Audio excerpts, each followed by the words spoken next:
Hello दोस्तों। आपने social media पर बहुत बार देखा होगा, लोग कहते हैं अगर इतने साल पहले फ़ोन ना खरीदा होता और गोल्ड ले लिया होता तो आज आप करोड़पति होते। अगर आपने 2000 में बजाज के शेयर खरीदे होते तो आज करोड़पति होते।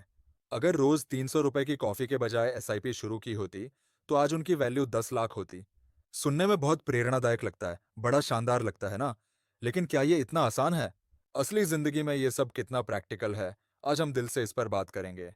दोस्तों, सबको पीछे मुड़कर देखने पर सब कुछ परफेक्ट लगता है, लेकिन जब आप खुद ग्राउंड पर डिसीजन लेते हो तब इमोशंस होते हैं, ज़रूरतें होती है। तब ना फ्यूचर की कोई गारंटी होती है, ना शेयर मार्केट की कोई श्योरिटी। फ़ोन लेना, अच्छी कॉफ़ी पीना, शॉपिंग करना, ट्रैवल करना, ये सब गलत नहीं है। ये सब हमें जीने का मज़ा देते हैं, और कई बार यही चीज़ें हमें जीने का मोटिवेशन भी देती है। ज़िंदगी सिर्फ सेविंग सेविंग करके नहीं जी जाती। ज़िंदगी जी जाती है एक्सपीरियंस के साथ। बस फ़र्क इतना है, क्या आप ये सब प्लानिंग से कर रहे हो या बस इम्पल्सिवली? यही फ़र्क है स्मार्ट और फालतू खर्च करने में। तो सवाल ये है, कैसे एन्जॉय भी करें और सिक्योर भी रहें? सिंपल सा फंडा है, अपनी इनकम का थोड़ा हिस्सा खुशी के लिए, थोड़ा हिस्सा इन्वेस्टमेंट के लिए और थोड़ा हिस्सा बेसिक ज़रूरतों के लिए फिक्स करो। एग्ज़ाम्पल देता हूँ, मान लो आपकी सैलरी है 1 लाख प्रति महीना, तो इसको कुछ इस तरह तोड़ सकते हैं। रेंट या होम लोन ईएमआई 25,000 लगभग 25%। हाउस होल्ड खर्चे, किराना, बिजली, fuel 30,000 30%। Investments SIP, PPF, stocks 20,000 लगभग 20%। लग्जरी और फन, शॉपिंग, ट्रैवल, आउटिंग्स 10,000 लगभग 10%। इमरजेंसी फंड, एक्स्ट्रा सेविंग्स 15,000 लगभग 15%।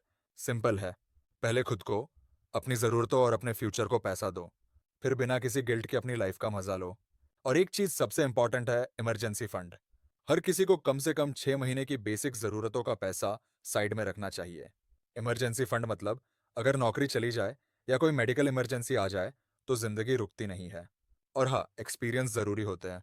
कभी एक अच्छा फ़ोन खरीदकर या एक अच्छी ट्रिप पर जाकर जब हम अपने लिए कुछ करते हैं तो एक मोटिवेशन मिलता है कि हाँ, मैं मेहनत कर रहा हूँ और अपनी मेहनत का फल भी देख रहा हूँ। यही मोटिवेशन हमें और आगे बढ़ने की ताकत देता है।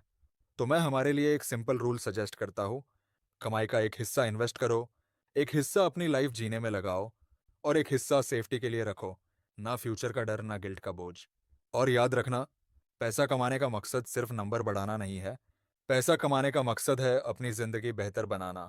दोस्तों, जीवन एक सफर है, सिर्फ रिटायरमेंट के लिए जीने का नाम नहीं है। स्मार्ट रहो, कॉन्शियस रहो और अपने ड्रीम्स को रिस्पेक्ट दो। मिलते हैं अगले वीडियो में नए टॉपिक के साथ। तब तक के लिए स्मार्टली स्पेंड करो, स्मार्टली सेव करो और जिंदगी जी भर के जियो। Bye bye.